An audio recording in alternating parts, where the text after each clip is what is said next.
এই ফোন দিছে কেন? হ্যাঁ, ওরে সর্বনাশ, পাওনাদার ফোন দিছে। এদের কাছ থেকে তো আমার বাঁচতেই হবে। হ্যালো, হ্যাঁ আসসালামু আলাইকুম। আরে ভাই আর বইয়েন না, মানে করো কালকে দুইটা গরু নিয়ে গেছি, গরু দুইটা পড়ে মরে গেছে গা। এই জন্য আর টাকা পয়সা কোনোটাই দিতে পারলাম না। ভাই আপনারা একটু সহ্য করেন, কালকে আপনাদের লাগে দুইটা গরু মরে গেছে, আর 50,000 টাকা দেন। আমি এই টাকাটা নিয়ে ওই টাকাটা মিল করে আর একটা ব্যবসা করে আপনার মাঝে টাকাটা দেবো। হ্যাঁ ভাই, হ্যাঁ হ্যাঁ, এটা মানে আরে ভাই আর কোয়েন না, এই গরু নতুন একটা গরু ঘিসে দিতেছে আমারে। হ্যাঁ আচ্ছা আচ্ছা ঠিক আছে, আপনারা একটু ওয়েট করেন, আমি দেখতেছি।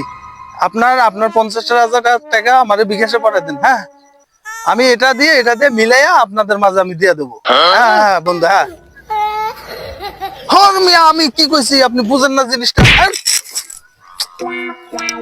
আচ্ছা ঠিক আছে, আপনি তাহলে পড়াই দেন।